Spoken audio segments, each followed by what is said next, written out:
Welcome to Tech London, a show featuring interviews with London's top creative entrepreneurs, startups, investors, design agencies, internet marketers and freelancers that make up the Tech London online community, which mostly lives on the Slack instant messaging platform.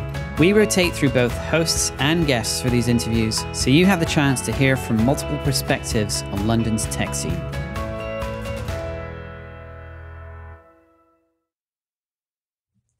Hello, ladies and gentlemen, and we're back for another Tech London podcast. We are with possibly my favourite Old Street co-working space aficionado, Anna, today. Hello. What are you known for, Anna? What am I known for? What am I known for? I suppose I'm just a people person, friendly, smiley. What do I want to be known for? I'm not sure. Just maybe somebody that has, given some good advice along the way, or somebody who's, helped support you in some shape or form, or maybe just made you smile and just, think positively and think happily. That's good. You do all of those things already. I think you're on track. And when I asked that question, which I've asked hundreds of times, sometimes people just don't know what to answer. They say, I want to be world for it. I want to be known for curing world peace or something. But I think that's, in the capacity I know you, that's spot on. So we're going to talk about TownSq Islington, which is your co-working space, which is in the White Collar Factory, which a lot of people listening to this podcast will know the Old Street Roundabout from its heady tech city, whatever it is, days and Silicon drinkabouts and stuff like that. Yeah. And White Collar Factory is on the Old Street Roundabout. And what's the little bit of the White Collar Factory complex that you occupy, Anna? So there is a courtyard in the middle, and there's this infamous guy who's in a body warmer, a statue of this guy in the middle. I'm not sure who it is. I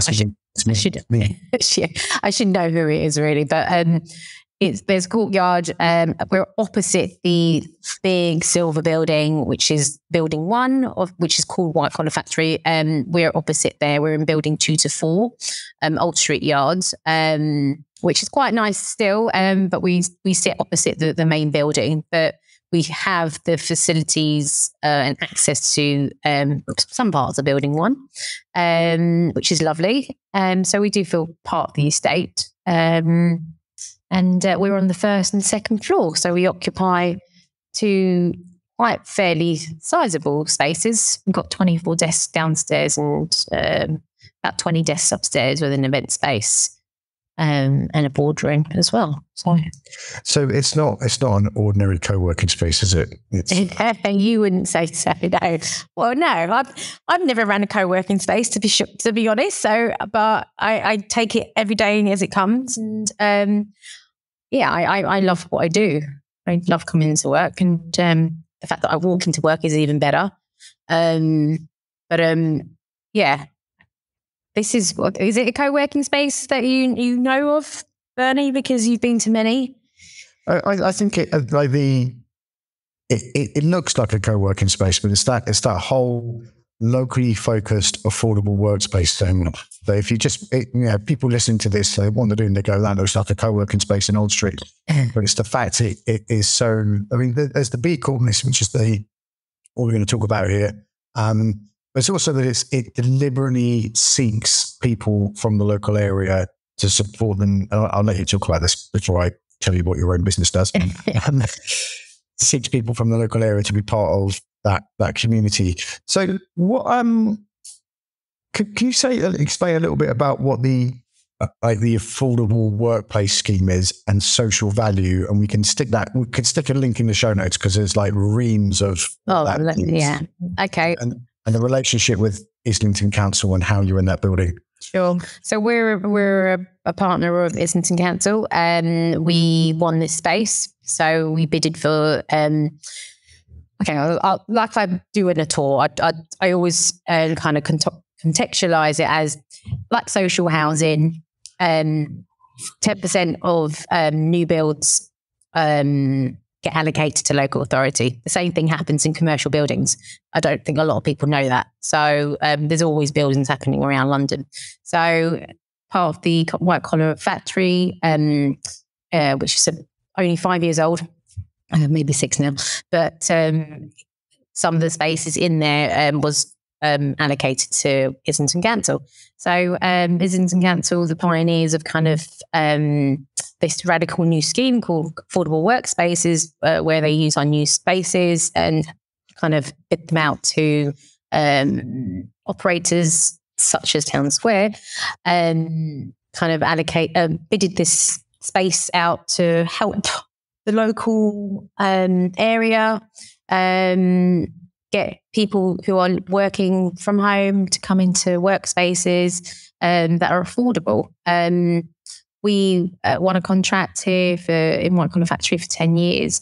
So we run this space, but we've got 4 spaces across the area in Old Street.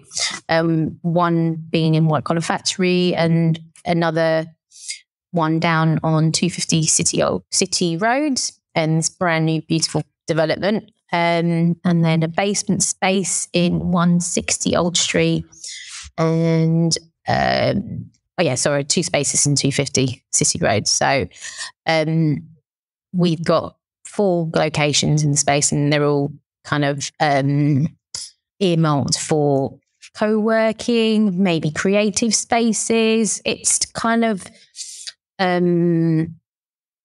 it will be created as our community grows. They're dictated. The spaces are dictated by how the usage. Sorry, I'm not saying it right. Well, but depending on who comes and becomes a member, whether they're creative or whether they're teaching, coaching, want to do have a classroom of people inside their space. Like depending on the business, we will kind of mold that area to fit in that business. Yeah. The other thing I want to point out before we get too far away is the fact you're going to be there for 10 years is a really important community building step, because we'll see how it goes for a year and then we'll shut up shop. There's a deep, long haul in there and commitment to the project. Can you say what, from your personal perspective, what is interesting, fun, whatever you want to say about being a B Corp? And we'll put a link in the show notes to the B Corp thing. I think most people here will have an idea, at least a little bit of a surface level idea. But as someone who works for a B Corp, doing that role in a community-led co-working space, how does that occur to you? What a complicated question. Sorry, Anna. Okay. You're making this podcast really. I was just struggling to find it into that question there. Go on. Okay, I'll try and answer your question because I can kind of get what you're trying to say to me. So on a monthly basis, I do lots of things in the space, such as events. I run a startup club. I do one-to-one meet the expert sessions, and I invite the public in to the space to offer them business support in whatever they're doing, whether they're a freelancer or a budding entrepreneur who's kind of trying to create their business in their own home, or they're actually just working from home and they want a space to come into. As in a workspace. And if they're local, if they're an Islington resident, they are a social value for Islington and for me, because basically they're localised. They're walking into work. They're not going on public transport.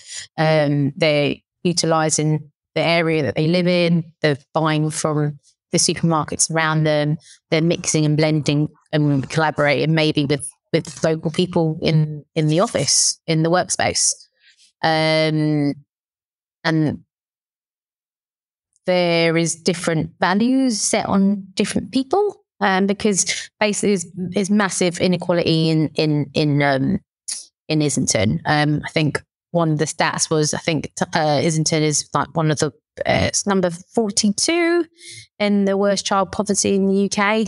And that's what the affordable workspace is about. It's about getting people who are have disadvantages, really, and trying to get operators like us to try and balance the because that's always been really tricky in that area, because since I've known that area since all my life, but particularly since about the 2010 thing. And for a long time, when David Cameron was Prime Minister, it just seemed like all that was going on there was like Silicon Valley, but that was to the detriment. It brought a lot of wealth into the area, but it was to the detriment of existing residents and businesses there. So it wasn't. I feel that whole area has evolved and got much more sophisticated in its understanding of the imbalances and what happens there, but the quest by Islington Council to address the balance with the inclusion department has been gigantic. Yeah. So, just to give you some context, like if I attract women into the space, if I attract people with disabilities, if I attract people from the BAME community, and they're coming into my space and they're gaining more skills and knowledge, and just knowing that we're here for that one event or several events, then I'm creating an impact, and they're a social value, and I get to report that number into Islington Council. I mean, I am a massive one. I'm Thai by culture. Like, I'm born here in the UK, but my blood is Thai through and through. But I'm like the Thai Cockney, I think. You can hear me, but you don't see me, right? But I'm a woman, and I'm from the BAME community, if you want to say that. I'm not sure of that term for myself. I don't know if I like that term, but if you want to, from a minority background. It's a very tricky term, because like everyone knows what you mean, but no one knows what you mean. My brother has no idea what that means. He was very, he's older than me, and was like, "What on earth is this term?" And I'm like, "Well, this is the term that is used quite widely at the moment." But it's. And you're a parent? Yes, I'm a mother for. I've got a 5-year-old. But what's beautiful is I'll make her walk to work. My daughter goes to school down the road. I can pick her up from school or after school club. I popped out to go and see her Easter bonnet parade. Like, I have the good work. I have a really lovely work-life balance. And the company, TownSq is a B Corp, which really values their colleagues, kind of gives you. That's what he calls you when you're not around. Was like the workers. I run this like it's my own business, and that's what Gareth always says to me. It's like, "Anna, this is your business. You take ownership of what decisions that are needed to take." I have a leadership team, and my Jamie, who's amazing, but he lives up in Wales. So don't know. I think I'm going off here, but I suppose what I'm trying to say is that I've got a real lovely work-life balance in this job, and that's what being part of B Corp, and I don't know, working alongside Islington Council with this scheme. I don't know, it's allowed me to understand more that this can work for other people as well. And so I'm a real advocate to attract more women like me and more kind of entrepreneurs or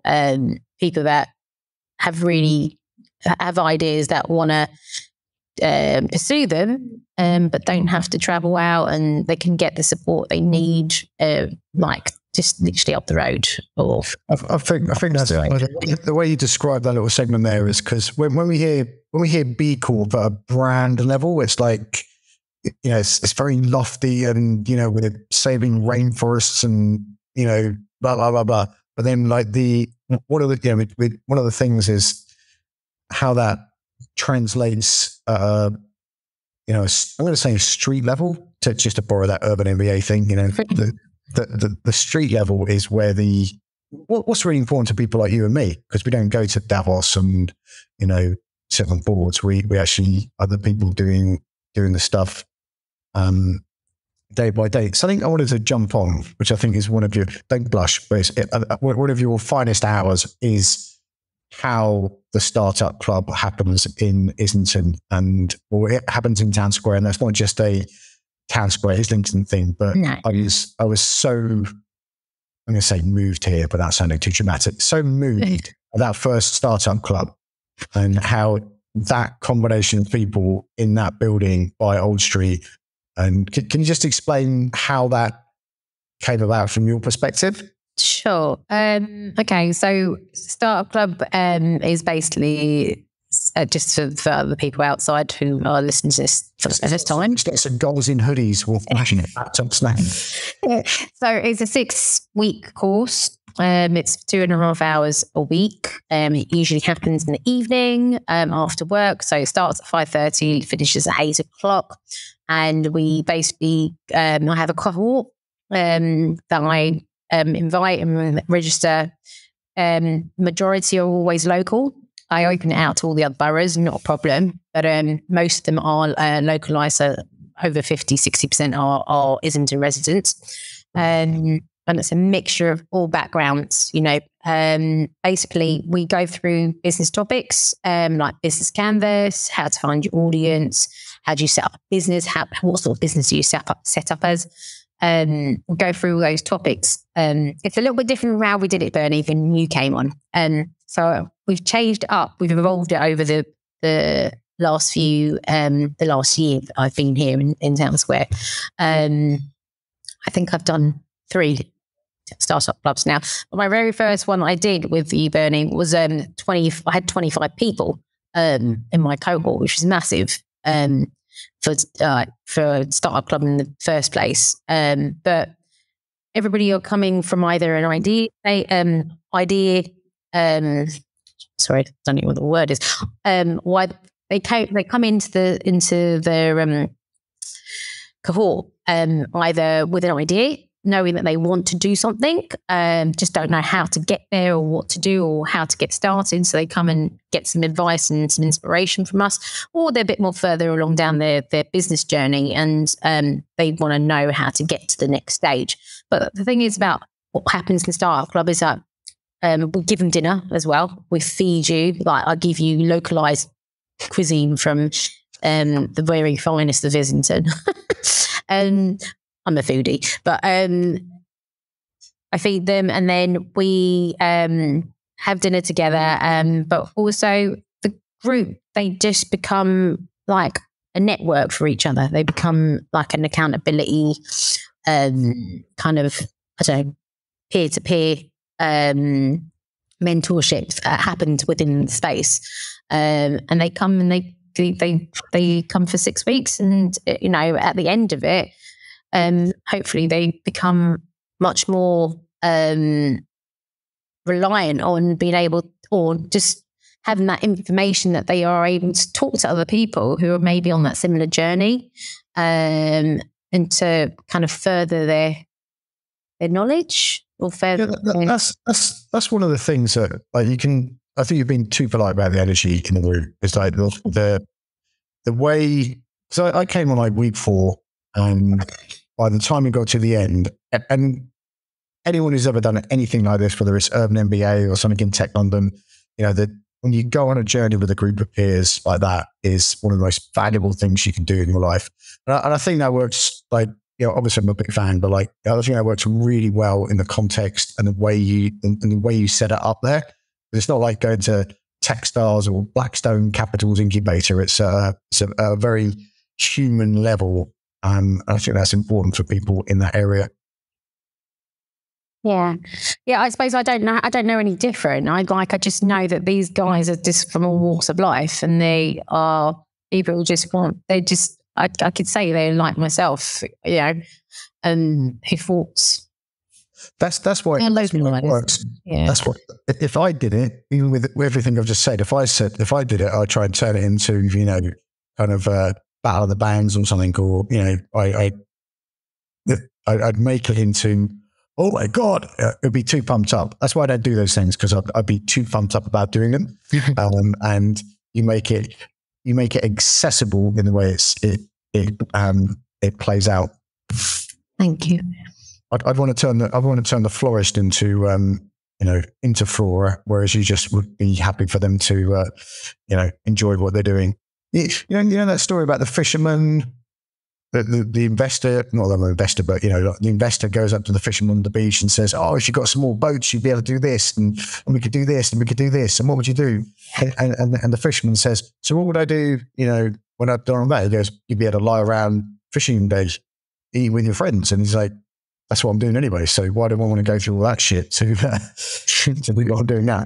Yeah. Like you said, I think it's just making it accessible for everyday folks to actually think that they could do a lot more. And this is our kind of the level where you can start from. But yeah, it goes further. And if you want to go further, we'll do accelerators, we'll do other business support. But this is like key to Town Square actually as a workspace, because literally I think hundreds and hundreds have gone through Startup Club, and some of them are really flourishing businesses across our workspaces across the UK. And I think it's one of our proudest products, really, as a workspace. So in all the, I know you've read all the small print in every B Corp document in the world. What is it that's interesting about being working for a B Corp like you do? Is there like one thing that sticks in your head? I think, okay, I'll just give you an example because it just happened literally last week. I attended a B Corp speed dating event. It was amazing. It was on that platform called Run the World, which is, I have to recommend it to you. Run the World. Oh, do you? And so I literally spoke to 6 B Corps in 1 hour. And I spoke to a guy in South Africa, I think he was. It was in that continent over there. And then his colleague came in last week, last Friday. They booked in for a hot desk.